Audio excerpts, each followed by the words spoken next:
김하나 목사 부자는 2017년 세습을 강행했습니다. 그동안 수차례 세습은 없다고 공언해왔던 말을 한순간에 뒤집으면서 비판이 거세졌지만 아랑곳하지 않았습니다. 그렇게 세습은 없다고 말하던 부자는 이제 세습이란 말은 성경에 없다고 주장하고 있습니다. 성경에서 제사장직도 세습하는데 무슨 상관이냐? 세습이 아니라 교인들의 의사에 따른 청빙이라는 것입니다. 그런데 지난 5일 대한예수교장로회 통합총회 재판국은 부자 세습은 불법이라고 결론을 지었죠. 그렇다면 둘 중 하나일 겁니다. 세습이 불법이든지 혹은 세습이 합법이라는 김사만 씨가 제사장이 아니든지 말입니다. 안녕하세요. 하나님의 시간 카이로스 진행을 맡은 권지연입니다. 오늘 카이로스 이렇게 새롭게 단장했는데요. 함께 해주실 분들 모시겠습니다. 예하운 선교회 대표 김디모데 목사님 안녕하세요. 예, 안녕하십니까. 네. 김디모데 목사입니다. 반갑습니다. 네, 평화나무 이사장이시죠. 김용민 PD 나왔습니다. 안녕하세요. 네, 안녕하세요. 네. 반갑습니다. 네. 예. 오늘 살펴볼 첫 번째 소식은 오프닝에서도 전해드렸지만 명성교회가 소속돼 있는 대한예수교장로회 통합총회 재판국이 5일 명성교회 부자 세습은 불법이라고 결론 지었는데요. 2017년 10월 24일 서울 동남로의 제73회 정기노회에서 행한 명성교회 김하나 목사, 이인 목사 청진한 승인 결의는 무효임을 확인한다. 이상입니다. 초미의 관심을 모았던 명성교회 부자 세습에 대해 대한예수교장로회 통합총회 재판국은 김하나 목사의 청빙 결의가 무효라는 판결을 내렸습니다. 이로써 예장통합은 명성교회가 돈과 권력으로 밀어붙인 세습이라는 불의를 바로잡는 계기를 마련하게 됐습니다. 하지만 재판국의 판결을 따르겠다던 명성교회는 사실상 판결을 거부하겠다는 입장을 밝혔습니다. 교우 여러분들도 잘 아시다시피 우리는 우리의 신앙의 양심과 자유의사에 따라 김하나 목사님을 청빙하였고 은혜와 기도와 성령이 충만한 교회로 원로 목사님의 전승을 잘 이어가고 있다고 확실히 믿으며 앞으로도 김하나 목사님을 앞세워서 믿음의 길을 흔들림 없이 달려나갈 것을 다짐합니다. 이 부분에 대해서 오늘 김용민 PD님 좀 얘기를 가져오셨는데 예. 예상하셨나요? 솔직히 전혀 예상하지 못했고요. 한번 미뤘잖습니까? 네. 미룬 걸로 봐서는 이번엔 두 가지 결론 중에 하나만 나올 것이다. 하나, 또 총회 이후로 미루거나 네. 또 하나, 불법이 아니라 합법이다. 인정해주거나 예. 명성교회를 죄송합니다. 예. 네. 네, 그렇습니다. 예. 네, 고인은 아니시죠? 둘 중에 하나로 나올 걸로 예상이 됐는데 말이죠. 그런데 어떻게 된 것이 불법이다 이렇게 판단이 났어요.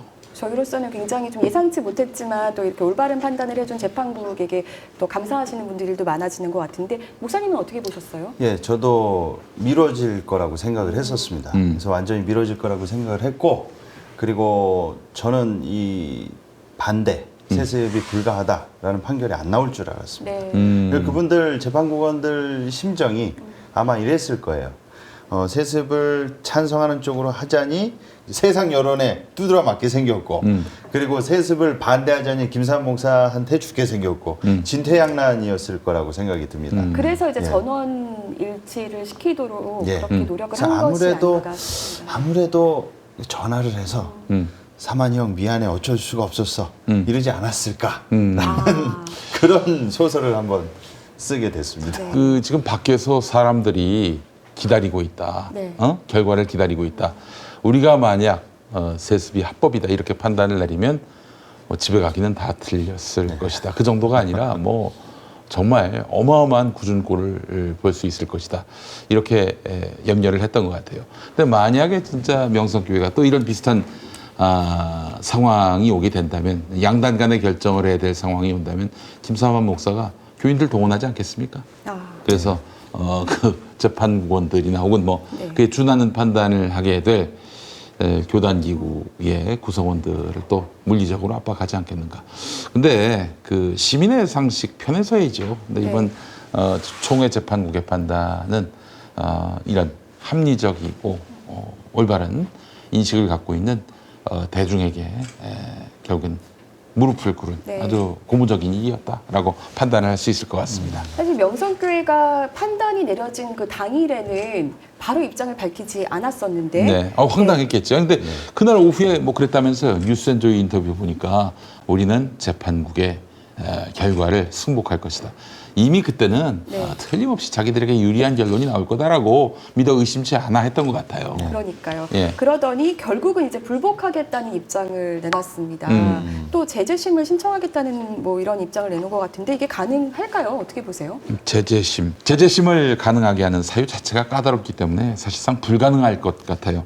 이 제재심은 헌법위원회의 해석에 의해서 진행이 되는 것이지, 뭐 헌법이나 헌법 시행 규칙에 이런 제재심이 가능하다, 이렇게 그 헌법으로 규정된 사항이 아닙니다. 재심 과정에서 특별히 국가 공공기관이 인정하는 하자가 발생할 때만 이것이 가능한데요. 헌법위원회의 해석에 의해서.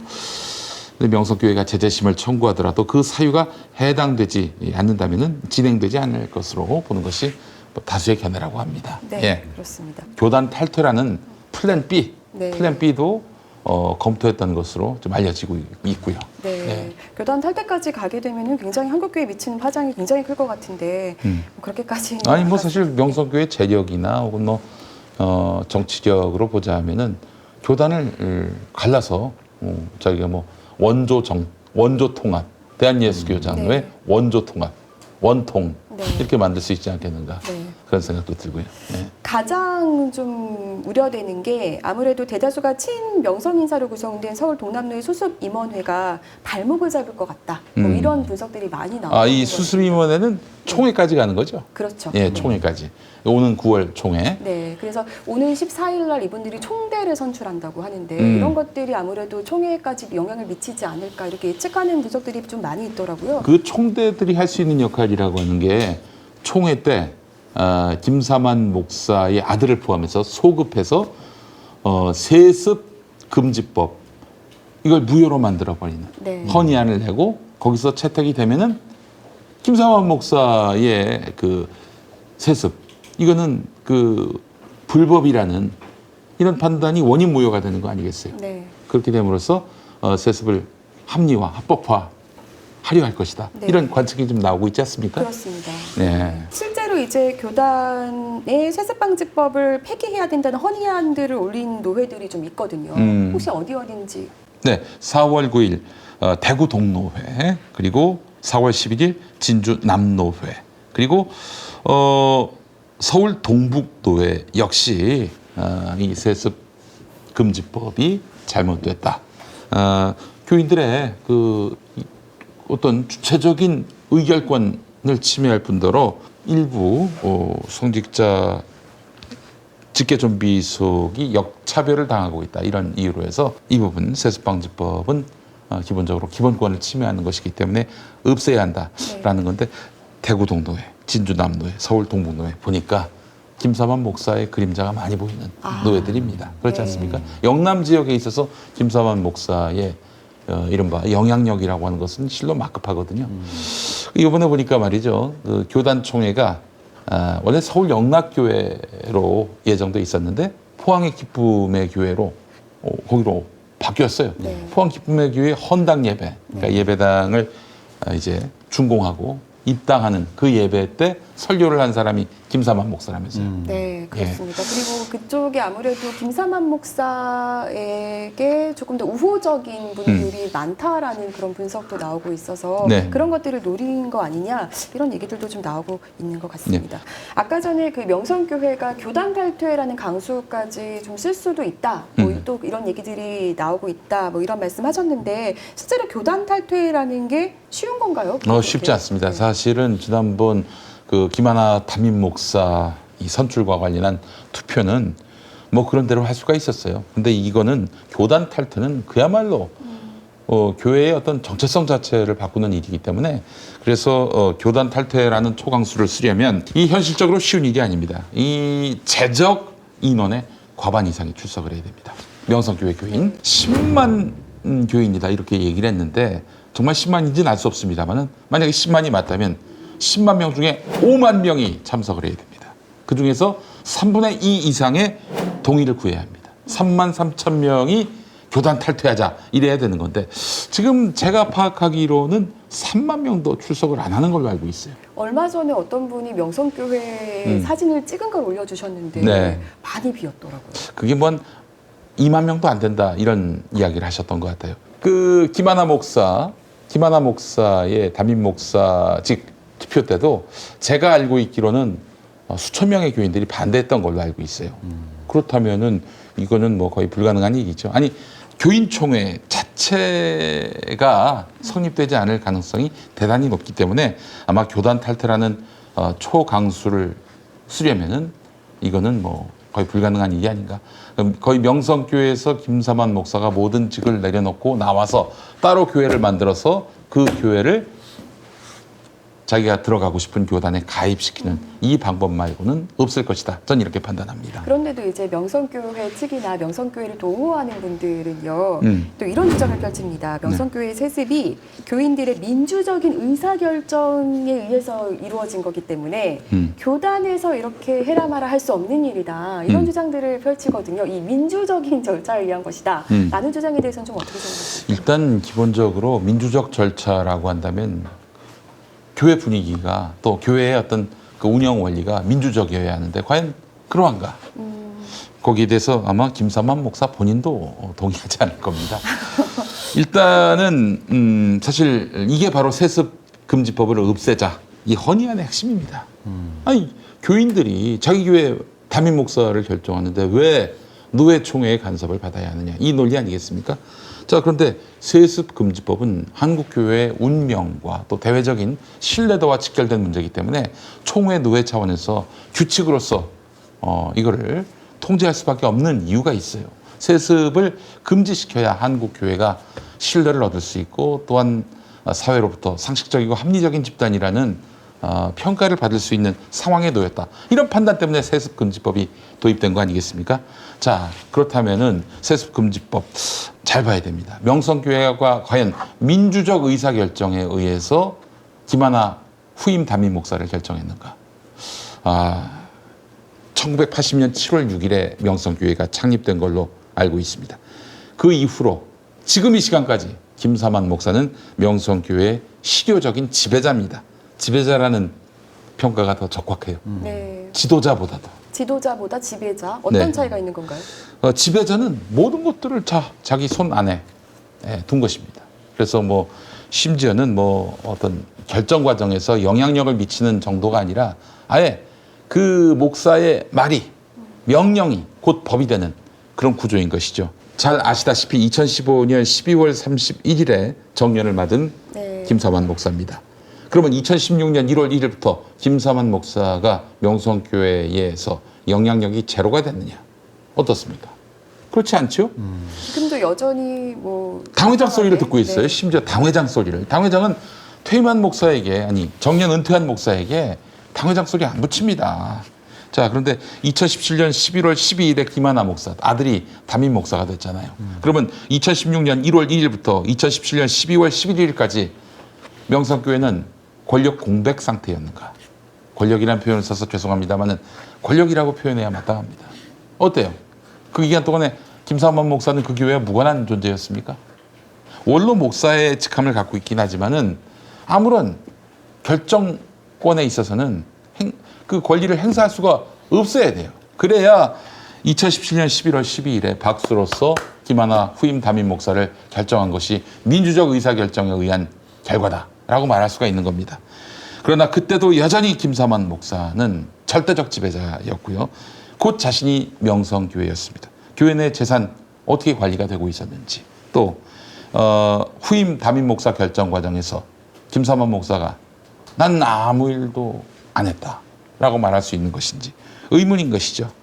그래서 뭐 이제 또 교단 그 세습금지법의 이런 조항을 갖고 면피를 하려고 했어요. 은퇴한 목사는 상관이 없다.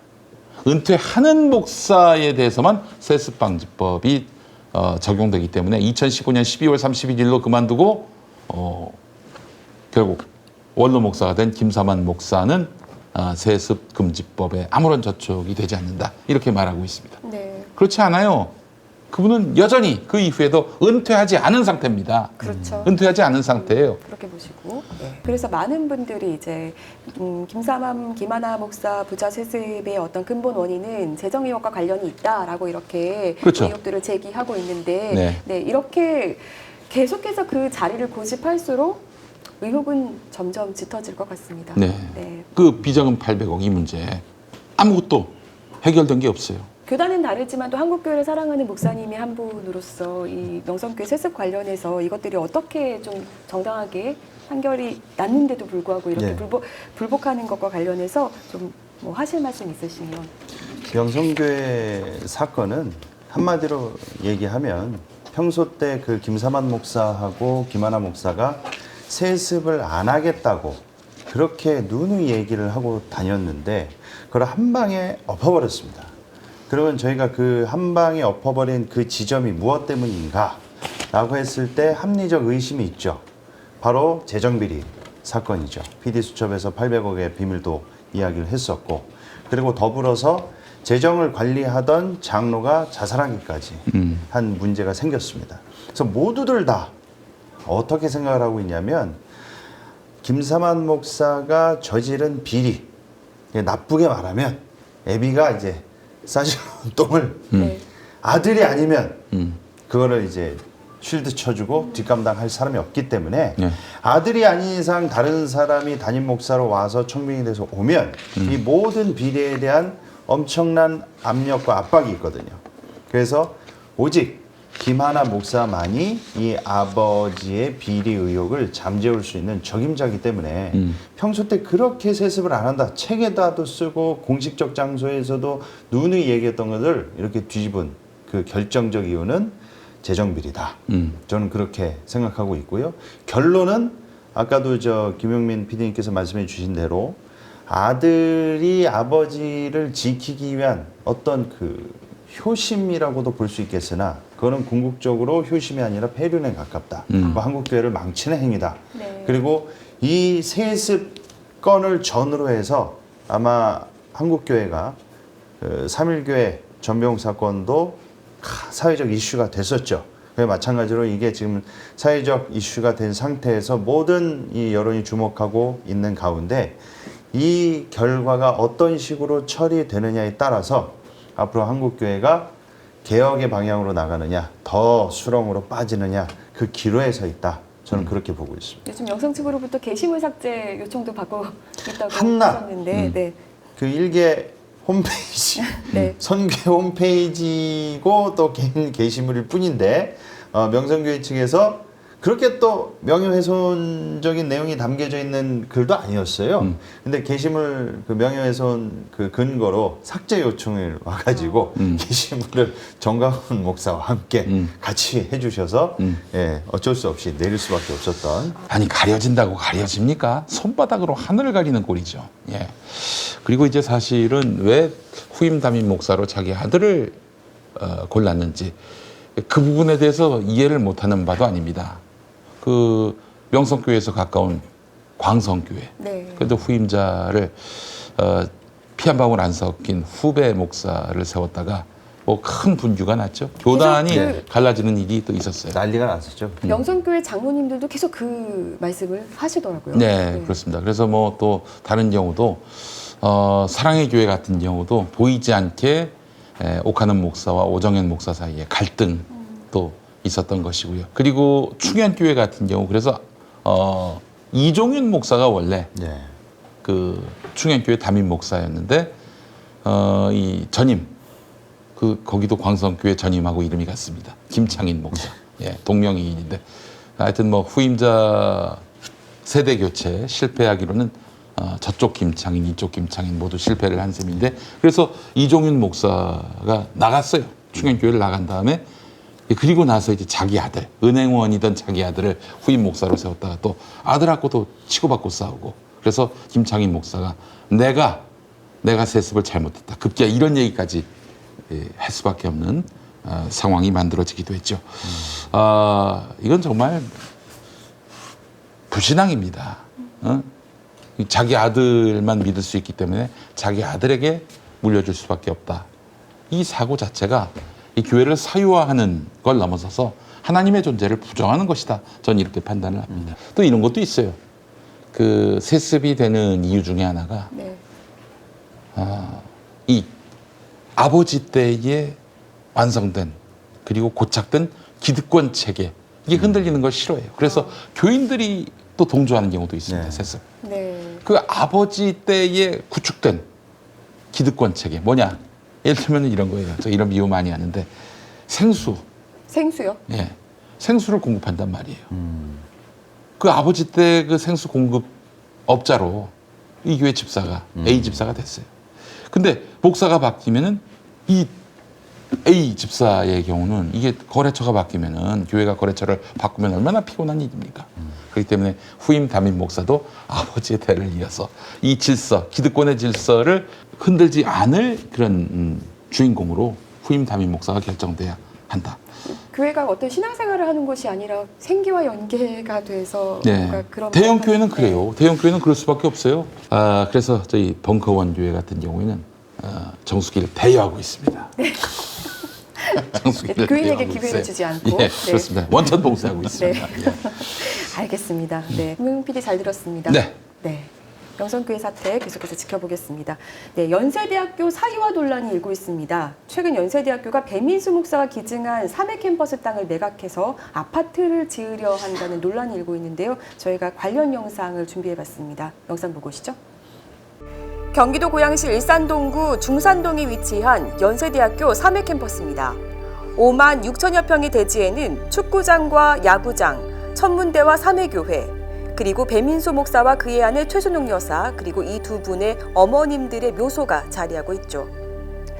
이곳은 독립운동가이자 농촌운동가인 배민수 목사의 정신이 깃든 땅입니다. 배민수 목사는 의병대장 아버지의 영향을 받아 항일운동을 하다 2차례나 투옥됐을 만큼 뜨거운 민족애를 지닌 인물이었죠. 뿐만 아니라 조국을 구하는 길이 농촌진흥에 있다는 믿음으로 1924년 농촌운동에 뛰어들었죠. 그는 하나님과 농촌, 일, 이 세 가지를 사랑해야 한다는 삶의 정신으로 3회 농업기술학원을 설립하고 일궜습니다. 3회 캠퍼스 내 아담한 교회 2층에 자리한 배민수 기념관에는 당시 모습을 어렴풋이나마 짐작할 수 있는 사료들이 전시되어 있습니다.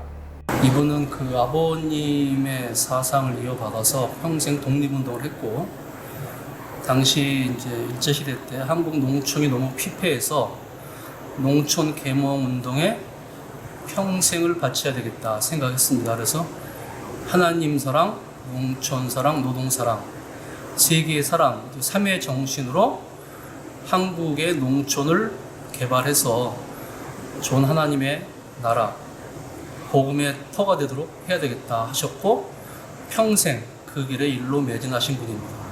하나님을 사랑하는 마음으로 이웃사랑에 본을 보였던 배민수 목사. 그는 1968년 생을 마감하고 하나님 품에 안기게 됐는데요. 여성운동가였던 그의 아내 최순옥 여사는 홀로 남편의 정신을 잇다 연세대학교에 땅을 기증했습니다. 6가지 조건을 내걸면서 말이죠. 당시 최순옥 여사가 내건 조건은 3회 정신을 살려 참된 농촌자원 지도자를 배출할 것, 초교파 교회를 지어 지역민들을 이끌 것, 배민수 기념도서관에 건립할 것, 그리고 가족 묘소를 잘 돌볼 것 등이었습니다. 그런데 어찌된 일인지 연세대학교는 17년간 약속을 하나도 이행하지 않았습니다. 끝내 배민수 목사가 소속돼 있던 대한예수교장로회 통합총회는 지난 1993년 8월 3회재단 이사회와 유족들에게 3회 배민수 목사 기념사업에 관한 권한 일체를 위임받게 됩니다. 이후 교단 내 특별위원회와 대책위원회 등도 구성돼 연세대학교 학교 측에 약속을 이행해 줄 것을 요청하게 됩니다. 당시 총회가 정부에 낸 청원서에는 연세대학교가 기증 조건을 이행하지 않을 시에는 기증자에게 원상회복시키거나 독립법인을 구성해달라는 요구가 담겨 있었죠. 이런 노력 끝에 2006년 지금의 3회교회가 지어졌고 배민수 기념관도 재정비할 수 있었습니다. 1993년 연세대학교가 3회재단의 권한을 총회에 위임할 당시 전체 실무를 담당했던 박노원 목사의 말입니다. 대한예수교 장로회 총회장하고 앞으로 되어질 모든 사건을 일체를 위임한다는 위임장을 가져가. 그래서 우리가 이걸 위임장을 받았어요. 받아서 우리 총회하고 공동위원회를 구성하는 거야. 3회. 그렇게 했으면 기자님 이게 끝난 거냐? 끝난 게 아니죠. 아니죠. 공동하면 이를 공동위원회를 우리가 이제 다 끝났으니까 배민 사업이 다 종료됐으니까 이제는 우리가 공동위원회를 해체하자. 라고 하는 서로 상호간의 결의나 합의가 있었을 때는 해체가 되지만은 아직도 내용상으로 볼 때는 해야 될 일이 많이 여기 남아있어 서류에. 그 해체하겠다고 한 적이 단 한 없어. 번도 없고 없어. 공동위원회를 마지막으로 모았던 건 언젠가요? 마지막으로 했던 게 제가 알기에는 11년이에요. 11년. 어렵게 배민수 목사의 정신이 이어지는가 했지만 관련 사업은 점점 흐지부지 됐고 이번에는 연세대학교가 건설사에 땅을 매각해 아파트를 지으려 한다는 우려가 나오고 있습니다. 예장통합기관지인 한국기독공보는 올해 2월 26일 3회 캠퍼스에 아파트 건설되나라는 제목의 보도를 통해 우려의 목소리를 냈습니다. 기독공보는 아파트 건설 추진건은 지난해 10월 초 연세대 연합신학대학원 게시판에 3회 배민수 목사 기념사업이란 제목으로 일산 3회 캠퍼스 아파트 건설 추진, 영구적인 교육 및 학술 기금 확보란 내용의 공고가 게재되면서 알려졌다고 보도했죠. 이 공동위원회는 아직도 살아있고 우리 예장통합총회는 그렇게 알고 위원회를 구성해서 빨리 공동위원회를 개최하자고 좀 계속 공문을 보내고 있고. 공문을 보냈는데 답은 없나요? 답은 없죠. 여기 나와 있어요. 여기. 에? 답신 없다고 여기 나왔잖아요. 계속. 에? 그러나 연세대학교는 실제로 아파트가 지어질지 확정된 사실은 없다는 입장입니다. 매각 승인을 교육부로부터 받으셨고 네. 그 아파트 개발권 지금 GS랑 논의 중이신 거 맞으시죠? 네네. 네, 그래서 그게 지금 어떻게 진행이 되고 있는 건가요? 아직 뭐 진행이 되고 있는 건 없어요. 저희도 언젠가 개발을 하려면은 교육부 승인을 받아야 되니까 그냥 승인을 받은 정도이고요. 네. 뭔가를 이렇게 구체적으로 절차를 진행하고 있지는 않아요. 그 3회 캠퍼스 개발 관련해서 그 예장통합 쪽에 위임을 하셨던 걸로 알고 있는데. 근데 그 부분은 제가 뭐 지금 시점에서 말씀드리긴 좀 어렵긴 한데 좀 법적인 문제라서요. 네네. 저희도 그걸 단편적으로 뭐라고 답변 드리긴 좀 어려울 것 같아요. 그 알고는 계신 거죠? 저희도 인지는 하고 있어요. 그렇다면 실제로 건설계획 사업자로 지목된 GS건설은 어떨까? 그런 얘기가 오가고는 있었는데 아직 구체적으로 진행된 사항이 없어서 논의만 됐었다 정도로 지금 확인이 됐거든요. 논의 진행된 내용은 어차피 아파트 건설 관련인 거죠? 그런 것 같아요. 아파트 개발은 확정된 사안이 아니라고 하지만 해당 논의가 진행됐었고 연세대학교가 토지를 매각하려는 의도가 있다는 사실만은 분명해 보입니다. 교육용 부지를 매각하기 위해서는 교육부의 승인이 떨어져야 하는데 연세대학교는 최근 교육부로부터 3회 캠퍼스를 매각할 수 있다는 승인을 받은 것으로 확인됐습니다. 연세대학교 3회 캠퍼스요. 여기 지금 매각 승인이 난 거죠? 네, 저희 쪽에서 처분 허가가 나가가지고 있어요. 이건 언제 난 거예요, 혹시 교육부 승인이? 7월 달에 허가가 나갔습니다.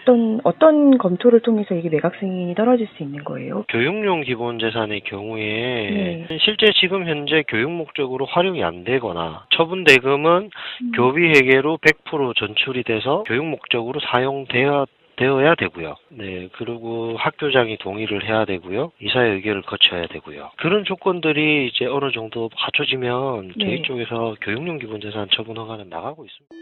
연세대학교 기획처가 내놓은 자료를 살펴보면 3회 캠퍼스 개발은 모든 관계자들의 의견 수렴을 거쳐 2021년부터 본격적으로 추진할 수 있을 것으로 보이며 3년에서 4년 후인 2025년경에 개발이 완료될 것으로 예상된다라고 적혀 있습니다. 아울러 3회 캠퍼스 개발이 이루어지더라도 배민수 목사의 3회 정신을 훼손하지 않겠다라고 강조하고 있죠. 또 배민수 목사 가족 묘소 관리에 대한 사항이 3회 캠퍼스 개발 계획에서 우선적으로 고려됐으며 미국에 거주하는 배민수 목사 유족 역시 3회 캠퍼스 개발에 공감했다고 적시했는데요. 미국에 거주하는 유족들의 말은 달랐습니다. 정신에 맞는 거를 하기를 원하거든요. 만약에 빌딩을 지어도 가난한 사람들을 위한다든지 아니면 노약자들을 위한다든지 의미 있는 거를 우리가 하는 거는 찬성을 하지만 그 외에 땅을 팔아갖고 돈으로 바꾼다는 거는 정말 아무 의미도 없는 교육용 단지를 지금 커머셜용으로 지금 바꾸는 거. 근데 우리 아무것도 몰랐어요. 이런 거 하는 거 하나도 모르고 우리한테 아무 얘기도 한 게 없어요. 그런 와중에 우리한테 허락을 받았다고. 저희가 이것 때문에 지난 4월쯤부터는 지금 밤에 잠도 잘 못 자고 아이고. 제 남편은 병원에 입원도 하고 너무 혈압이 올라가고 너무 견딜 수가 없어갖고 연세대학교는 배민수 목사의 정신이 깃든 땅으로 돈벌이를 하고 싶은 걸까? 많은 이들이 이러한 우려를 쏟는 이유는 이미 오래전부터 연세대학교 사유화 논란이 끊이질 않았기 때문입니다. 그 발단은 지난 2011년으로 거슬러 올라갑니다. 박무영 이사장 시절 학교 운영이사회는 기습적으로 정관을 개정했습니다. 본래 연세대학교에는 대한예수교장로회 통합, 기독교대한 감리회, 한국기독교장로회, 대한성공회 이렇게 협력교단 4곳에서 이사를 파송하도록 되어 있었으나 교단이 가지고 있던 이사 추천 권한을 없앴고 교계이사 구성원도 4명에서 2명으로 축소한 겁니다. 기독교 건학 이념으로 세워진 연세대학교지만 교계의 감시와 견제로부터 자유로워진 순간이었습니다. 교계는 물론 연세대 신과대학 동문회의 반발은 거셌지만 소용이 없었습니다. 곳곳에서 연세대학교가 사유화의 전철을 밟고 있다는 우려도 터져나옵니다. 방우영 씨가 연세대학교 이사장을 지냈던 1997년부터 2013년까지 16년간 연세대학교 사유화의 기초가 탄탄히 닦였다고 보는 시각이 지배적이었습니다. 여기에 허동수 GS칼텍스 회장이 2013년 법인이사로 등재됐다 2017년 연세대학교 이사장이 되면서 연세대학교의 공공성이 훼손되고 오롯이 자본의 논리에 귀속되고 있다는 우려는 더 짙어지는 모습입니다. 대학 사유화 문제는 연세대학교만의 문제는 아닙니다. 또 기독사학의 문제만도 아니죠. 정하봉 전 이사장과 김숙자 전 총장 비리 의혹으로 학내 갈등을 겪은 배화저 대학교. 대학 사유화로 인한 문제였습니다. 이 밖에도 이화여대, 배재대, 계명대, 평택대 등 선교사들이 세운 기독교계 학교들이 일부 개인에게 넘어가면서 문제점을 드러내고 있고 중앙대, 세종대, 동국대 등 수많은 사립대학들도 사유화 문제로 내용을 겪었습니다. 취업 양성소로 전락한 대학들의 민낯과 철학이 부재한 교육 현실을 목도하는 지금. 꺼지지 않는 연세대학교 사유화 논란이 더욱 아프게 또 위기로 다가옵니다. 네, 영상 보고 왔는데요. 어떤 생각이 드십니까? 이게 참 기독교 사학으로서 기독교계의 긍지였죠. 연세대학교가 이렇게 엉뚱한 사람들에 의해서 장난감이 됐어요. 디모데 목사님은 어떻게 보셨습니까? 사실 기독교 이념으로 세워진 학교들이 또 이게 기독교 이념을 지키겠다고 하면서 최근에 이제 기독교계 보수 기독교계가 주장하고 있는 뭐 반동성이라든지 반이슬람이라든지 이런 것들을 굉장히 강요하고 또 내세울 수도 있잖아요. 그래서 사실 기독교 건학 이념을 막 지키겠다 뭐 이런 얘기들이 좀 우려스러운 점도 있거든요. 그럼에도 불구하고 사유화하지 말아야 되는 이유가 좀 있을까요?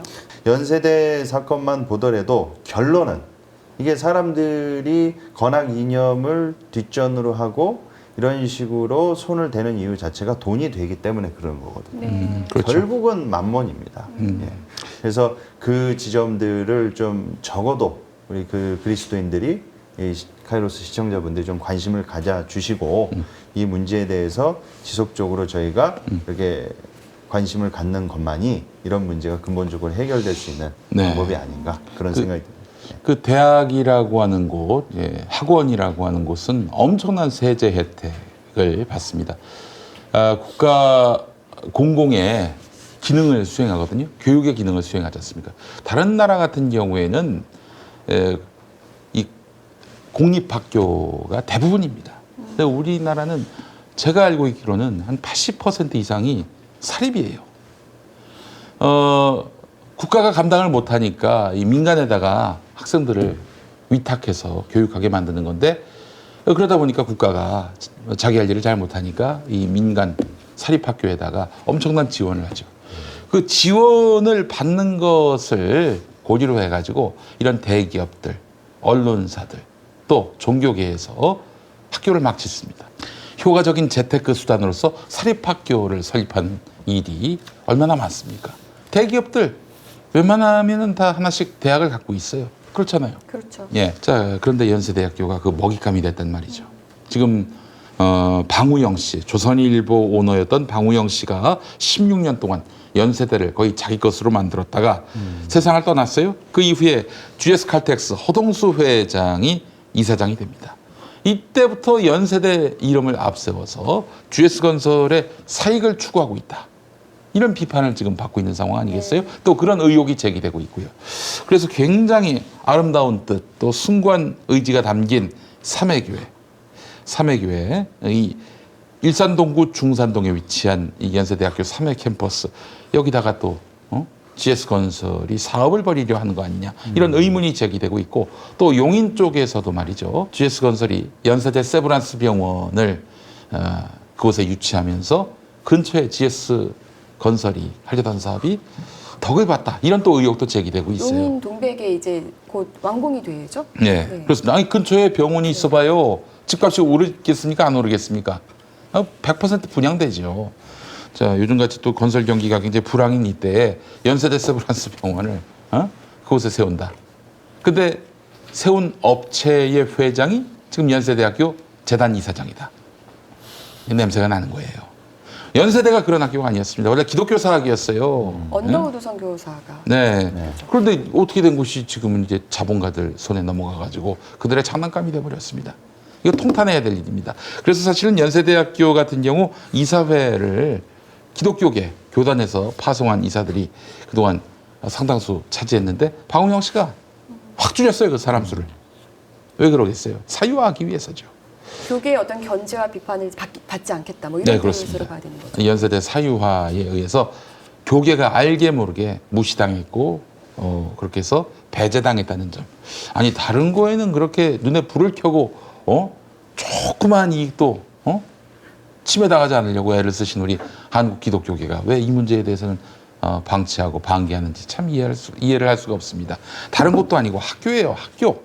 기독교 건화기념으로 지어진 학교들이 건화기념을 지키겠다고 나섰을 때 세상 사람들도 아 그래야지라고 동의할 수 있을 만큼 기독교계가 좀 더 뭔가 정화되고 인정받을 수 있었으면 좋겠다, 이런 생각도 좀 해보게 되는 것 같습니다. 네. 제주도 말이야, 뭐 평화공원, 뭐 4.3 사건, 빨갱이들이 한 짓을 가지고 그걸 노무현이가 기념공원 만들어놔가지고 말이야, 그거 한 바퀴 다 수학여행 갔다 온 애들이 거기 한 바퀴 돌아서 나와서 애들이 독후감을 쓰라 그러면 첫 번째가 뭐냐, 이승만 개새끼 이렇게 쓰는 거야. 그걸 돌로 보고 1,000억 주고 만들었는데 이게 국가입니까? 이것이 국가냐고. 애들이 그래 평화마을 공원을 다 보고 나와서 첫 번째 제1성이 이승만 개새끼. 그런 교육을 하는 니들은 뭐냐 도대체, 이놈들아. 니들은 뭐냐고. 혜택은 니들이 다 받잖아. 이승만 혜택은.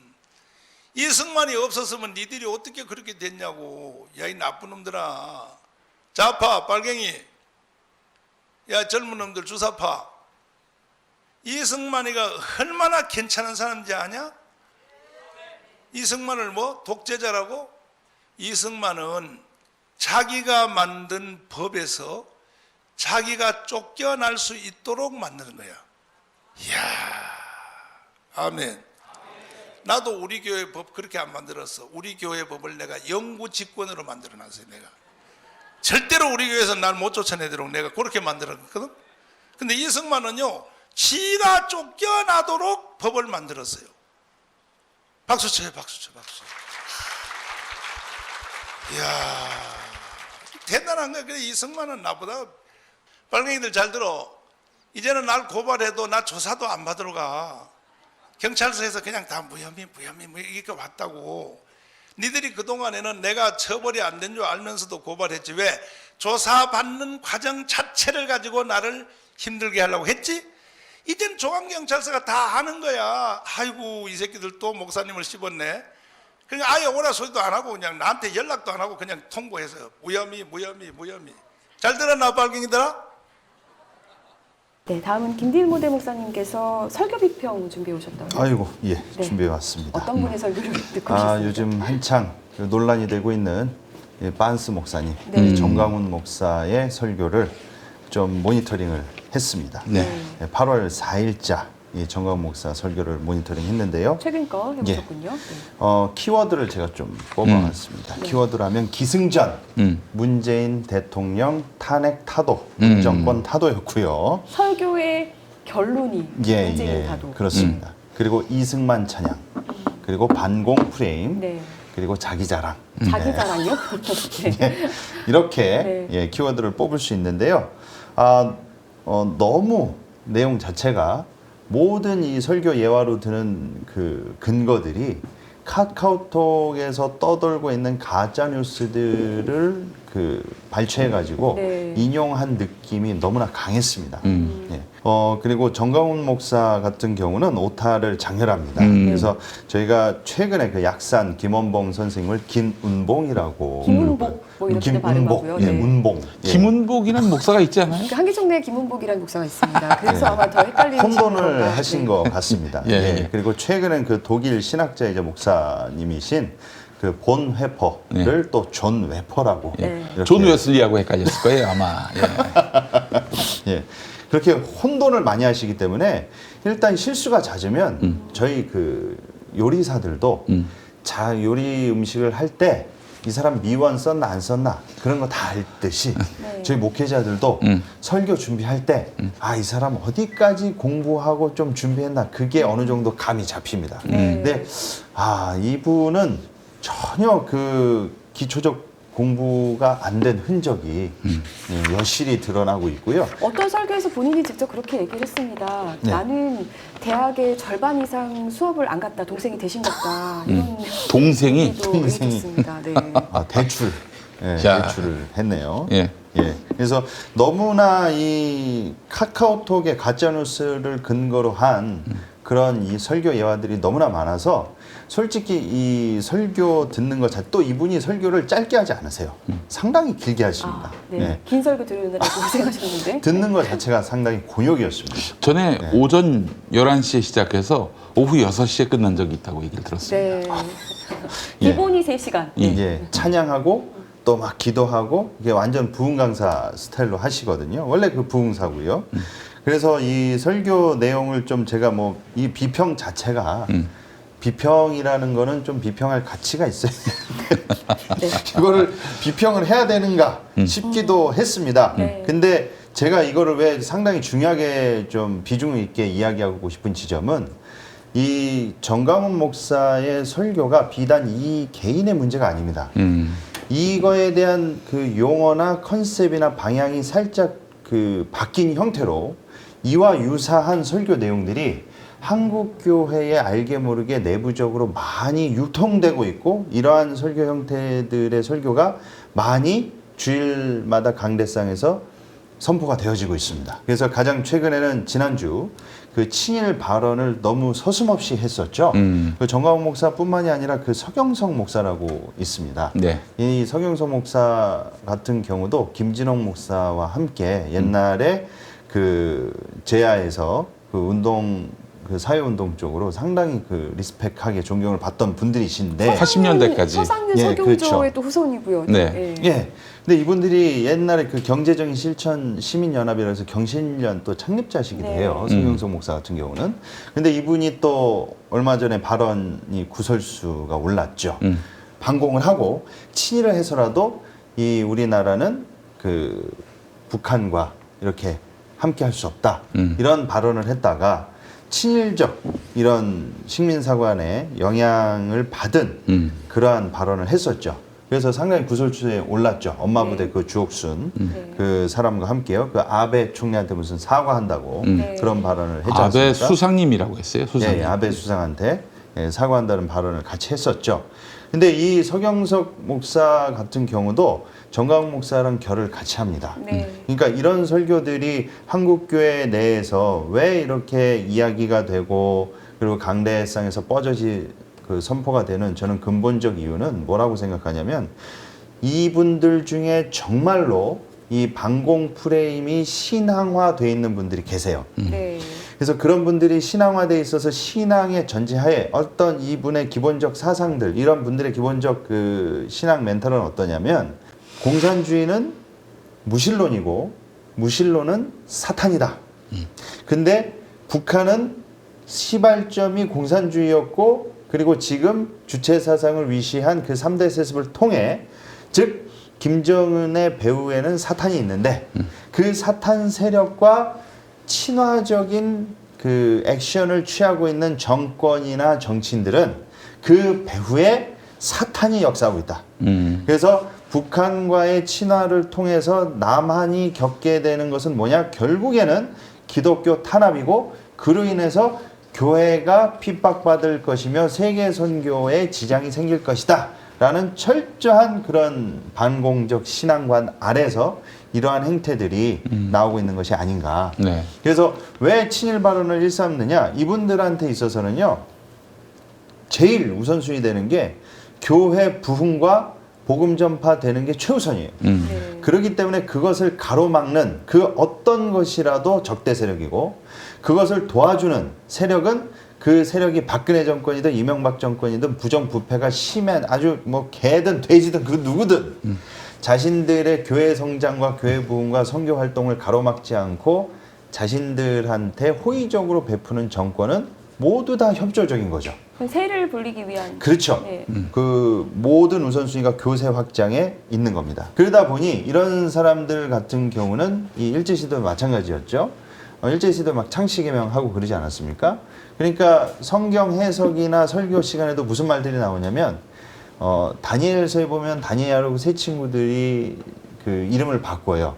사드락, 메삭, 아벳느고, 뭐 베드세살. 그럼 봐라. 다니엘과 세 친구들도 창씨개명했는데 성경이 위대한 인물로 돼 있지 않느냐.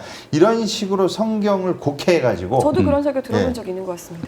이런 식으로 곡해해서 정권에 협조적이고 그리고 기독교 선교를 가로막거나 방해하지 않는 이상 모든 그런 친 정책을 그러니까 교회의 우호적인 그 정치 집단은 그 어떤 부정부패가 있고 나쁜 세력이라 할지라도 친하게 지내는 그러한 모습을 보여왔었죠. 그러한 기반 하에 이런 정광훈 목사도 이 역시 마찬가지로 이런 설교들의 내용들이 나오는 것이 아닌가. 저는 그렇게 보고 있습니다. 저는 그렇게도 볼 수 있고 또 하나 더 덧붙이자면은 전광훈이라든지 서경석이라든지 이런 분들이 사실은 어느 누군가에게 추파를 던진다고 봅니다. 추파를 던진다고요? 네. 자기들의 이런 극우 선동적인 파시스트적인 설교에 대해서 공감해주는 누군가 그들이 돈줄을 쥐고 있는 것이 아닌가 이런 의구심을 갖지 않을 수가 없어요. 그들의 논리를 들어보면은 사안별로 비평하고 사안별로 이렇게 논평을 하는 것이 아니라 모든 것이 기승전 문재인 반대예요. 여담인데 보통 설교 준비는 목사님들이 한 어느 정도 하시나요? 짧게 하진 않고 상당히 오래 걸립니다. 정말 제대로 하면 이 성경에 대한 그 한 구절 떼서 자기 생각을 갖다가 인용하는데 성경 구절을 인용하는 게 아니라 원래 그 한 구절을 메인 텍스트를 놓고 좌우에 그 전후에 문맥도 설명이 필요하고 당시의 시대적 배경과 상황 그리고 현재적 상황이 어떻게 적용해야 될 것인가 라는 것까지 이렇게 감안을 한다면 상당히 심혈을 기울이죠. 그리고 기도도 하고 오래 걸리는데 정광훈 목사 설교가 정말 사전에 준비가 된 거라면 원래 또 부흥사셔서 그런지 모르지만 이 메롱이라는 단어가 들어가 있어요. 메롱이야. 설교 정말 그 워딩에 메롱이라는 단어가 있습니다. 그래서 내가 언제 여러분이 그 몇 년 전에 교회 들어올 때 아침에 딱 줄 막아놓고 다 1:1 서명 다 받잖아. 내가 내는 헌금은 정광훈 목사에게 위임하고 어떤 목적으로 써서도 책임을 묻지 않으며 사후에 보고받지 않는다. 서명했어 안 했어? 이래가지고 내가 정관을 딱 만들어서 저 변호사 사무실에서 공정까지 딱 해놨기 때문에 그러니까 우리 교회는요 암만 흔들어도 소용없어요. 여러분들이 서명해 준 것 때문에 우리 교회는 내가 마음대로 팔아먹어도 돼요. 여러분이 서명했으니까. 이 대법원에 재판받으러 가면요 무조건 교회 정관 가져오라 그래요. 정관이 어떻게 돼 있냐. 우리 교회 정관이 그렇게 돼 있다고. 우리 교회는 정강 목사가 팔아먹고 놀러 다녀도 된다 이렇게 다 해놨다고 내가. 그러니까는 근데 이런 정관이 되어 있을 줄 상상도 못하는 거야 일반 교회에 다니는 사람들은. 그러니까 정강호는 고발만 하면 저건 법에 걸린다 이렇게 생각하는 거야. 메롱. 메롱이야 메롱. 이런 걸 봤을 때 예, 그리고 또 갑자기 뜬금없이 자기는 교회 재정 교육을 김홍도 목사한테 배웠다. 또 그런 멘트들이 들어가는 거 보면은 네. 이건 사전 준비를 대충 철저히 한 게 아닌가. 예, 대충 했다고 하면 또 뭐라고 할까봐 예, 그렇게 하신 게 아닌가라는 생각이 듭니다. 예. 최근에 뭐 스트레이트를 통해서 나왔듯이 뭐 배은망덕한 민족이다. 한민족이 그런 얘기를 하면서 친일 발언을 일삼은 목사 이런 분들도 보면서 느낀 게 뭐냐면 한국의 많은 목사들이 참 공부를 안 한다. 그동안은 그래도 조선일보라는 신문을 읽어서 뭐 지식이든 정보든 교양이든 그렇게 미약하나마 계속해서 이제 충전을 한 그런 과거가 있었는데 이제는 거의 유튜브나 혹은 카카오톡 메시지 이것만 갖고 말하자면 공부를 하면 공부를 하고 있구나. 설교가 굉장히 가짜 뉴스에 기반하다 보니까 상식적이고 합리적인 시민들이 봤을 땐 터무니가 없는 거예요. 네.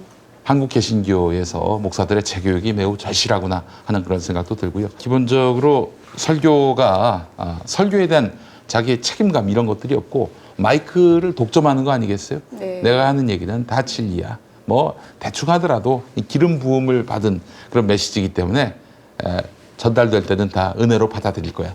이런 터무니없는 그런 생각들을 하는 경우가 많이 있는데 이거 개선하지 않으면은 계속 한국 교회는 막말의 전당이 될 가능성이 높다 이런 얘기를 하고 싶습니다. 근데 정말 신기하게도 또 정광훈 목사가 설교하면 거기에 성도들이 굉장히 아멘으로 화답하고요. 또 유튜브 영상도 보면 그 아래에 진정한 선지자다, 응원한다 이런 댓글들이 또 많이 달리거든요. 이제 그런 분들은 어떻게 좀 분석을 해야 되는 걸까요?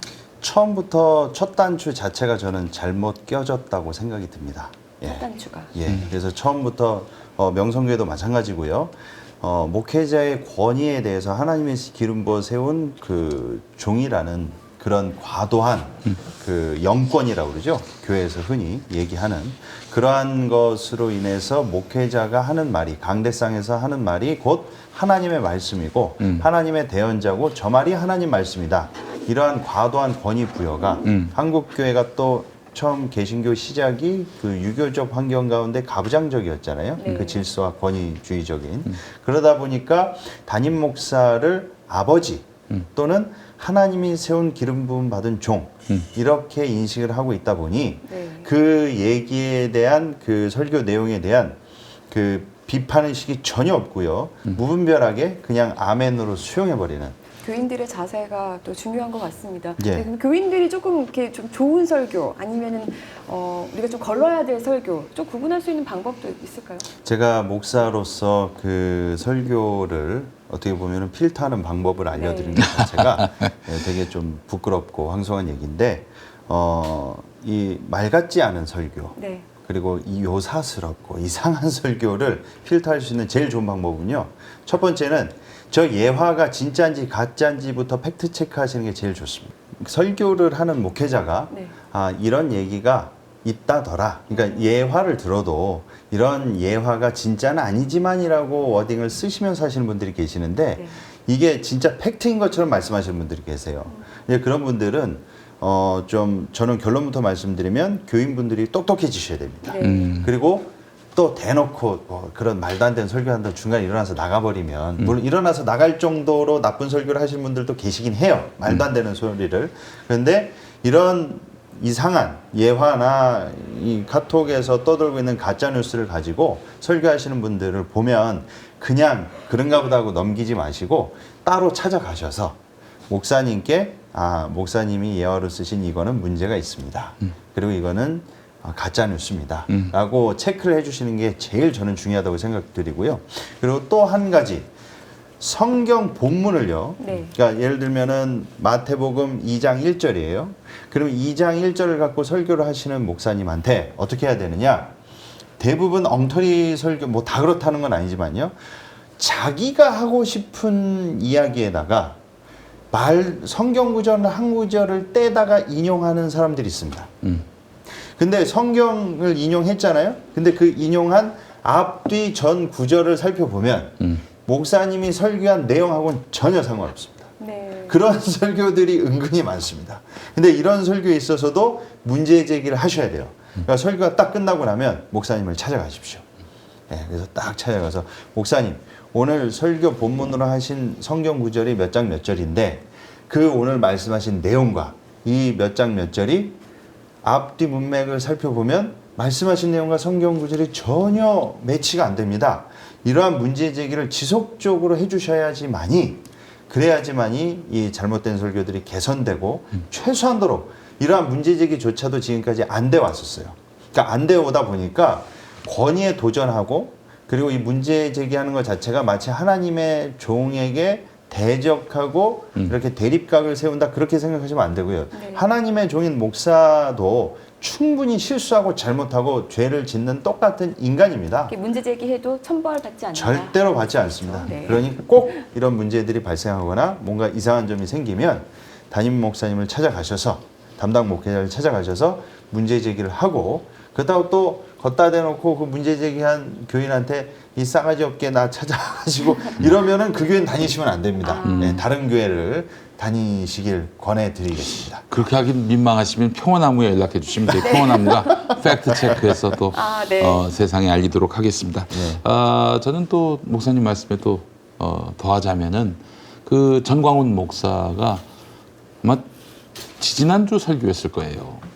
그 이슬람의 총각, 총각이라는 표현을 썼습니다. 총각이 한국에 와서 한국의 가난한 여성을 임신을 시켜가지고 그렇게 해서 이슬람 국가로 납치해 간다. 그렇게 이슬람 빼앗아 간다 뭐 이런 주장하고 비슷한 것 같습니다. 이슬람 무슨 위원회에서 그렇게 결정했다고 그러는데 듣도 보도 못한 얘기입니다. 진짜 그런 터무니없는 가짜 뉴스를 아주 진짜처럼 얘기를 해요.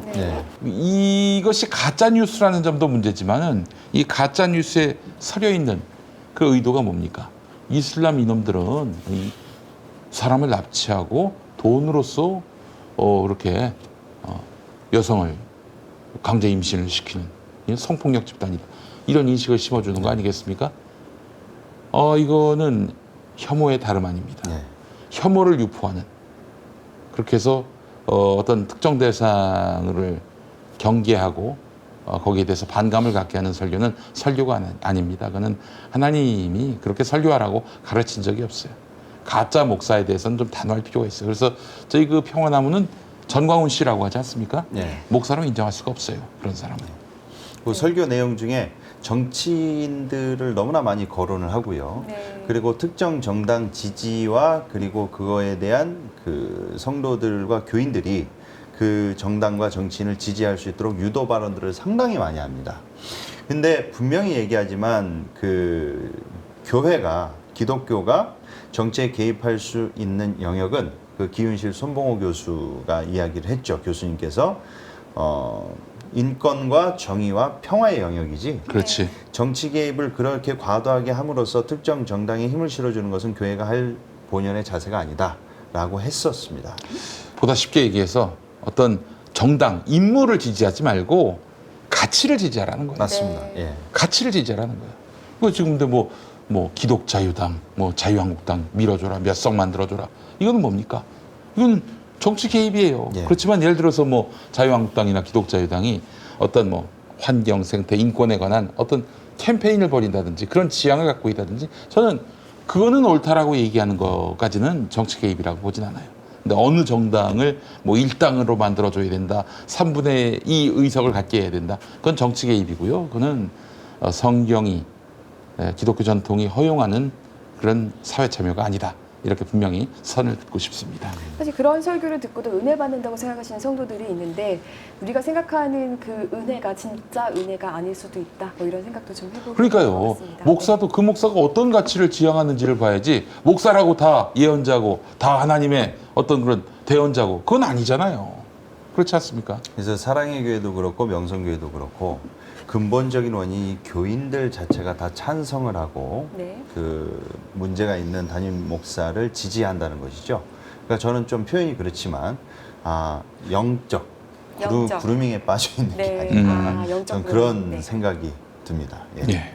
오늘 이렇게 첫 시간 좀 꾸며봤는데요. 첫 시간인데 좀 어떠셨어요? 앞으로 좀 각오라든지 이런 우리가 저 자유로운 대화 분위기에서 좀 많이 경직된 분위기로 바뀐 것 같은데 또 이틀에서도 또 나중에 또 재밌는 분위기로 또 아주 소통이 원활한 꽃이 막 피는 그런 대화의 장으로 또 발전하겠죠. 예. 그래도 보시는 분들은 굉장히 좀 다양한 화면에 또 입체적인 구성으로 굉장히 이 시간이 어이구 많이 발전됐다, 업그레이드됐다 이렇게 판단을 하실 것 같고 저널리즘 토크쇼 제이보다 낫다. 아마 이런 얘기를 하시지 않겠는가 잔뜩 기대를 하게 됩니다. 예. 아이고, 네. 우리 목사님은 좀 어떠셨어요? 첫 시간이? 중간중간에 인물이나 사건에 대해서 깜빡깜빡 할 때 휴대폰을 실시간 검색하는 묘미가 있었는데 이제 종이로 하다 보니까 열심히 외워서 이제 내공으로 해야 되는 어차피 지금까지 그렇게 해왔지만 그러한 좀 불편이 있더라도 일단 딱 봤을 때 고퀄리티로 발전된 점이 너무 좋습니다. 자화자찬이라고 그래야 될까요? 평가는 우리 이제 보시는 시청자분들이 해주실 텐데요. 네, 오늘 저희 이렇게 첫 시간 꾸며봤는데요. 네, 카이로스는 앞으로 한국교회의 정의를 위해서 더 노력하는 방송이 되겠습니다. 네, 여러분도 함께해 주시기를 바랍니다. 감사합니다.